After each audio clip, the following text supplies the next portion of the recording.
Baiklah, di sini saya akan memulai presentasi saya yang berjudul Upaya Pemberantasan Korupsi di Indonesia. Yang pertama, latar belakang. Pemerintah sangat menjunjung tinggi perlindungan hukum bagi setiap warga negaranya, sehingga diperlukan pemantapan terhadap sarana dan prasarana yang diperlukan guna menopang pembangunan di bidang hukum.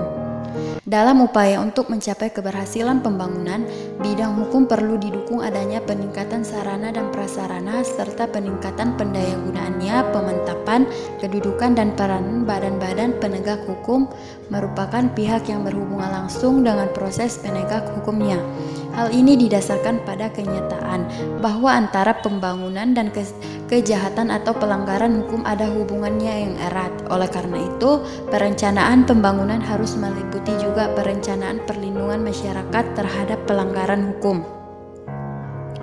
Dalam pidana itu terkadang aturan-aturan yang menentukan perbuatan-perbuatan yang tidak boleh dilakukan dengan disertai ancaman berupa pidana atau nestapa dan menentukan syarat-syarat pidana dapat dijatuhkan. Sifat publik yang dimiliki hukum pidana menjadikan konsekuensi bahwa hukum pidana itu bersifat nasional. Dengan demikian, maka hukum pidana Indonesia diberlakukan ke seluruh wilayah negara Indonesia. Di samping itu, mengingat materi hukum pidana yang syarat dengan nilai-nilai kemanusiaan mengakibatkan hukum pidana seringkali digambarkan sebagai pedang yang bermata dua. Satu sisi hukum pidana bertujuan menegakkan nilai kemanusiaan, namun di sisi yang lain, penegak hukum pidana justru memberikan sanksi kenestapaan bagi manusia yang melanggarnya. Jadi pemberantasan tindak pidana korupsi dapat dilakukan oleh Polri khususnya dalam hal penyidikan. Hal ini diatur dalam pasal 14 ayat 1 Undang-Undang Nomor 2 Tahun 2002 tentang Kepolisian Rakyat Indonesia. Penyelidikan tindak pidana korupsi tidak hanya dimiliki oleh Polri, namun Kejaksaan dan Komisi Pemberantasan Korupsi atau KPK juga memiliki kewenangan penyidikan. Berikutnya pembahasan. Secara garis besar adanya ketertiban itu dipenuhi oleh adanya peraturan tata tertib. Ketentuan-ketentuan yang bersangkutan dengan tata tertib ini dalam kaidah atau norma yang tertuang posisinya di dalam masyarakat sebagai norma hukum. Dengan adanya tatanan norma tersebut, maka posisi yang paling ditekankan adalah norma hukum, meskipun norma lain tidak kalah penting peranannya dalam kehidupan masyarakat. Untuk mewujudkan tertib sosial, negara menetapkan dan mengesahkan peraturan perundang-undangan untuk mengatur masyarakat. Peraturan-peraturan itu mempunyai sanksi hukum yang sifatnya memaksa. Artinya, bila peraturan itu sampai dilanggar, maka kepada pelanggarnya dapat dikenakan hukuman. Jenis hukuman yang akan dikenakan terhadap isi pelanggar akan sangat bergantung pada macam peraturan yang dilanggar. Pada prinsipnya, setiap peraturan mengandung sifat paksaan. Artinya, orang-orang yang tidak mau tunduk dan dikenai sanksi terhadap pelanggaran tersebut. Hukuman yang digunakan sebagai sarana pembaharuan dapat berupa undang-undang atau jurisprudensi atau kombinasi keduanya. Di Indonesia yang paling menonjol adalah perundang-undangan. Jurisprudensi juga berperan namun tidak seberapa. Lain halnya di negara-negara yang menganut sistem presiden. Sudah barang tentu peranan jurisprudensi akan jauh lebih penting. Menurut Rasjidi 2004, korupsi telah dianggap sebagai hal yang biasa. Dengan dalih sudah sesuai prosedur, koruptor tidak lagi memiliki rasa malu dan takut. Sebaliknya, memamerkan hasil korupsinya secara demonstratif. Polisi tidak lagi mengabdi kepada konstituennya. Partai politik bukannya dijadikan alat untuk memperjuangkan kepentingan rakyat banyak, melainkan menjadi ajang untuk mengeruk harta dan ambisi pribadi.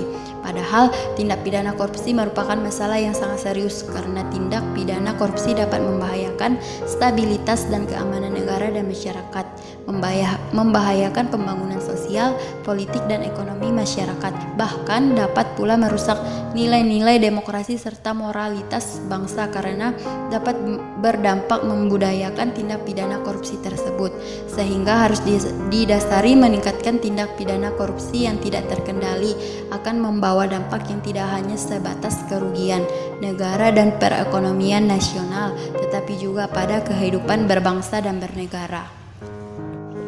Selanjutnya, perbuatan tindak pidana korupsi merupakan pelanggaran terhadap hak-hak sosial dan hak-hak ekonomi masyarakat, sehingga tindak pidana korupsi tidak dapat lagi digolongkan sebagai kejahatan biasa, melainkan telah menjadi kejahatan luar biasa, sehingga dalam upaya pemberantasannya tidak lagi dapat dilakukan secara biasa, tetapi dibutuhkan cara-cara yang luar biasa. Penyebab terjadinya korupsi di Indonesia menurut Abdullah Hehamahua, berdasarkan kajian dan pengalaman setidaknya ada 8 penyebab, yaitu sebagai berikut. Yang bagian A, sistem penyelenggaraan negara yang keliru. Bagian B, kompensasi PNS yang rendah. Bagian C, pejabat yang serakah. D, tidak berjalan atau law enforcement tidak berjalan. Yang E, disebabkan law enforcement tidak berjalan di mana aparat penegak hukum bisa dibayar melalui dari polisi, jaksa, hakim, dan pengacara. Maka hukuman yang dijatuhkan kepada koruptor sangat ringan sehingga tidak menimbulkan efek jera bagi koruptor. Yang bagian E, pengawasan yang tidak efektif. G, tidak ada keteladanan pemimpin. H, budaya masyarakat yang kondusif KKN. Warga negara berhak untuk hidup aman, damai, tentram, terhindar dari berbagai tindak kejahatan. Bila mana terjadi tindak kejahatan, maka aparat penegak hukum harus segera bertindak sesuai kewenangan yang dimiliki. Dengan adanya tindakan oleh aparat penegak hukum, diharapkan kejahatan tidak semakin meluas. Bila mana penegakan hukum kurang baik seperti sekarang ini, maka kejahatan semakin berkembang, korupsi semakin marak, kasus suap terjadi di mana-mana. Dalam proses penegakan hukum terhadap kejahatan korupsi terhadap suatu kenyataan adanya praktek penegak hukum tebang pilih. Tidak saja hal ini bertentangan dengan prinsip hukum, semua warga negara memiliki hak untuk diperlakukan setara di depan hukum, tetapi juga diperlakukan secara tidak sama. Adapun yang menjadi sebab perlakukan penegakan hukum agar aparat polisian dan kejaksaan bukan saja disebabkan karena kasus korupsi sering dipandang sebagai kasus yang membawa berkah, utamanya bagi pengacara, tetapi juga disebabkan karena keberadaan Undang-Undang Tindak Pidana Korupsi dan Undang-Undang KPK, sikap dualisme dalam pemberantasan kejahatan korupsi sebagaimana diatur dalam Undang-Undang Tindak Pidana Korupsi dan Undang-Undang KPK. Berikutnya beberapa alasan dan fakta dan bahwa tebang pilih dan perlakuan tidak sama di depan hukum oleh penegak hukum dapat diajukan sebagai berikut. Yang pertama yaitu praktek penegakan hukum dalam tebang pilih terhadap terdakwa atau tersangka terjadi ketika baik polisi, jaksa, dan juga pihak kekuatan masyarakat sebagai gerakan masyarakat madani membiarkan pelaku kejahatan tidak saja dengan bebas berkeliaran bahkan menjadi calon kepala daerah, tetapi juga setelah mendapatkan keputusan hakim sekalipun mereka dapat kembali menduduki jabatan publik tertentu. Hal ini biasanya terjadi ketika terdakwa, tersangka, atau terhukum dapat dijadikan sumber uang oleh karena mereka membayar oknum-oknum penegak hukum yang nakal. Bagian kedua, perlakuan penegak hukum menjadi tidak setara atau tebang pilih karena sifat dari Undang-Undang KPK yang secara sengaja memuat pengelompokan proses penegakan hukum ke dalam dua kategori. Kategori pertama adalah korupsi yang menimbulkan kerugian negara di bawah 1 miliar diproses oleh polisi dan jaksa. Dalam model penegakan kejahatan korupsi model ini dikesankan masyarakat bahwa aparat penegak hukum baik di tingkat pusat maupun tingkat daerah memiliki ruang fleksibel untuk menunda penyelidikan dan penyidikan. Akibatnya pelaku kejahatan korupsi model ini menampakkan bukan saja tidak adanya kepastian hukum dalam penindakannya, akan tetapi dengan penundaan tersebut mengundang ketidakpuasan bagi masyarakat. Sedangkan kategori korupsi kedua adalah perbuatan seseorang yang telah menimbulkan kerugian di negara di atas 1 miliar yang kewenangan proses hukumnya melalui KPK. Dalam kasus yang ditangani oleh KPK, dampaknya cukup membuat guncangan yang menakutkan bagi terdakwa, tersangka, dan terhukum. KPK jauh lebih tegas dan dipandang sebagai lembaga penegak hukum paling dipercaya di negeri ini. Dalam teori hukum pidana, bahwa sanksi hukum yang dijatuhkan kepada pelaku kejahatan tidak saja dipandang sebagai hukum yang menimbulkan penderitaan secara fisik dan fisikis dan dibatasi kebebasan, hak-hak keperdataan dan hak politik, tetapi juga diharapkan agar pelaku kejahatan merasa jera atau kapok sehingga tidak berkehendak melakukannya kembali. Terdakwa kasus korupsi hanya dijatuhi hukuman percobaan. Alhasil dengan vonis tersebut terdakwa korupsi tidak perlu lagi menjalani hukuman di penjara. Pemberantasan korupsi di Indonesia mengalami kemunduran.